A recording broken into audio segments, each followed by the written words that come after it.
appalled by what happened.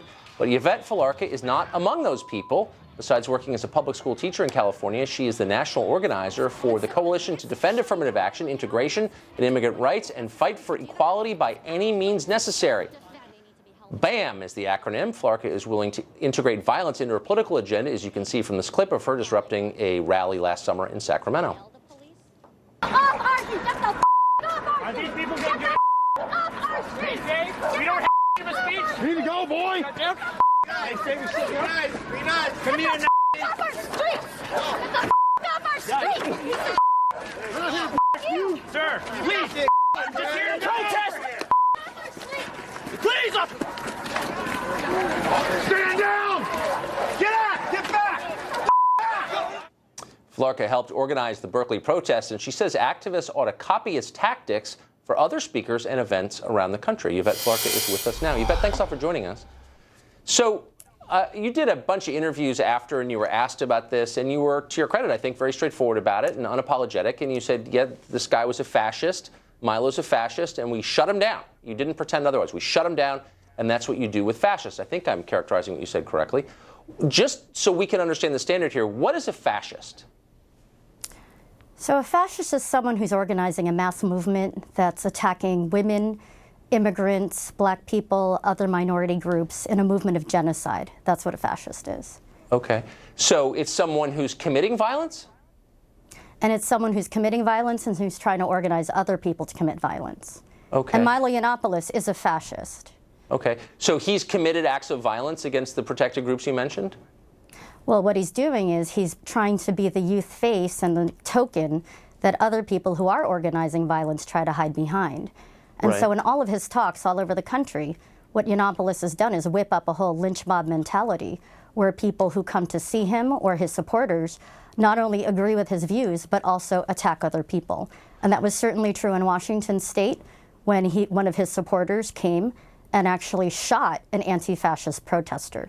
But in Berkeley, we made sure that didn't happen because we were able to shut him down.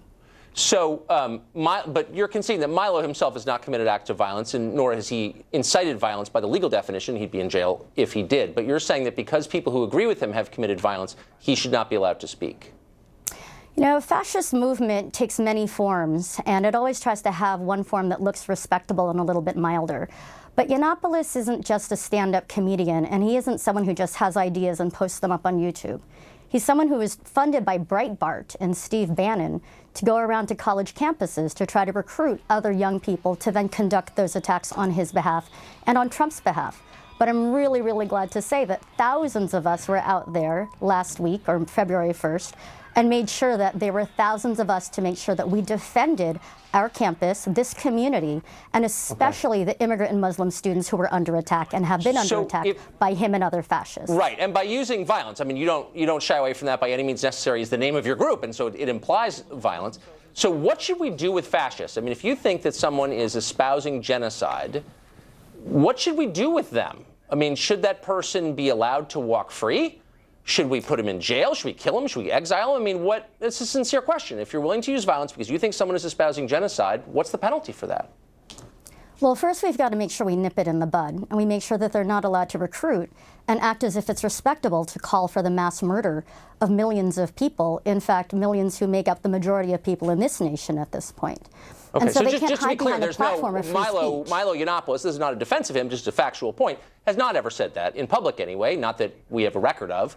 There's no evidence that he has called for the genocide of anybody, as you know, but you're saying by transference in some way, he inspires people who believe that, I guess. But you're not getting my question. Like, when you say nip in the bud, should he be allowed to go on the subway and talk to the guy next to him about perhaps joining his movement? Or should he be allowed to talk to people in restaurants? Or what should we do with the fascist who you believe is inspiring genocide?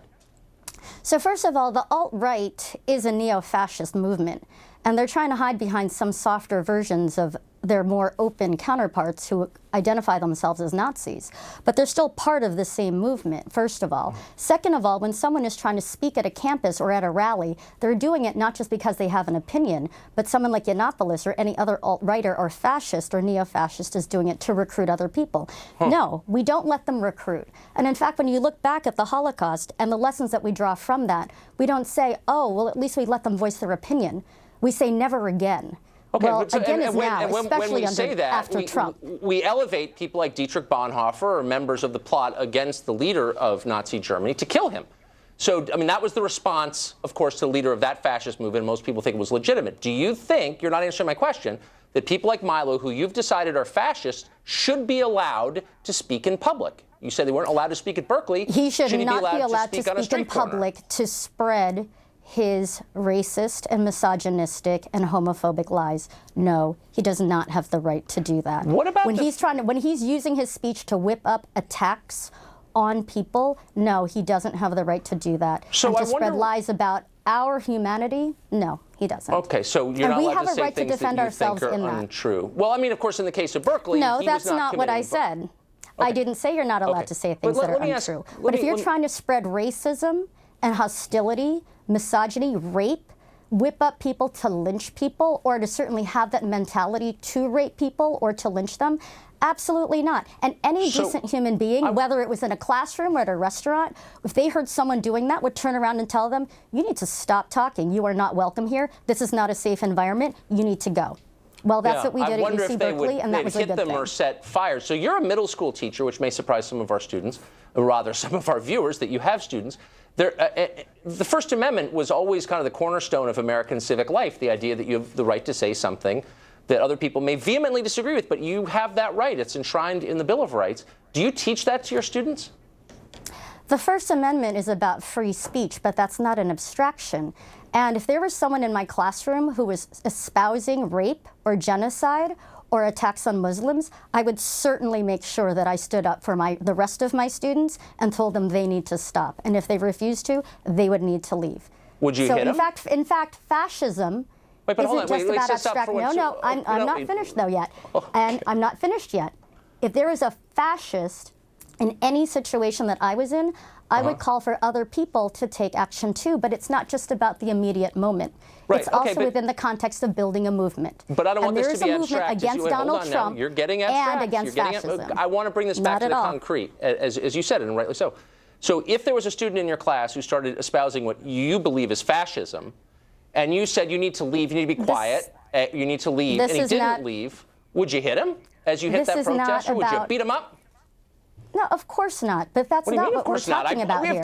We're talking about people who, you know what? In Sacramento, there were fascists who had knives tied at the ends of sticks, and they stabbed people, including us. Not the man that you hit. He looked kind of unarmed to me. Oh, yes, actually, they did. And it's funny to you, but it's actually not funny to the rest of us. And that's why we take this really seriously. I know that you take it seriously, and that's why I'm asking you a really simple question. But I am serious as a heart. I am serious as a heartbeat, I believe you. Oh, I believe that you're serious. And we're not talking about a classroom.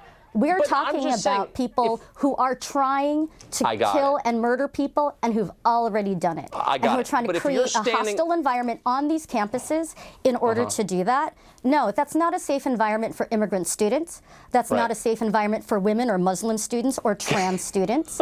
And so, yeah, we have a right to defend ourselves a violation of my First Amendment real free speech. Let me ask you one last question, Eva, if I may. So if you're standing, I just want to know, like the protocol for anti-fascist activists like yourself. You're standing on a street corner, someone starts saying something you don't like, and you think, boy, that's an act of hostility, that person's a fascist. No, but you are misrepresenting the words that I've been saying. This isn't about not liking something. This isn't about Ben & Jerry's versus Stone Cold Pizza or something. This is about the lives of real people, immigrants who are under attack now, I got it. Muslims who are being massacred, and I'm women asking who are being raped. How deep is your commitment? So you're the one trivializing this, not me. I'm not in any way trivializing, and I ask you a sincere question. To what extent would you go to stop that person from spreading genocidal propaganda? I would call for people to counter-protest, to stand up, and to shut down any attempts to fascistly recruit and organize. Like, what if I want to keep talking? I'm saying something that you find appalling, but you know what? I've got a First Amendment right. I'm an American. What would you do? So a bunch of people come and say, stop that. I say, no, I'm not going to stop that. I'm an American. What are you going to do next? You know, the First Amendment, you want to talk about the First Amendment? Coretta Scott King's letter wasn't allowed to be read on the floor of the Senate last week under the Constitution in the Senate. That's not exactly what happened. And yet, at the same time, you're the one then who's actually trying to defend someone like a fascist speaking and recruiting at a college campus. All right, Yvette, I'm proud to say that we all stood up and we shut him down. Speech rights. All right, thanks for coming on and showing us what you believe. Up next, teachers at a Virginia high school are posting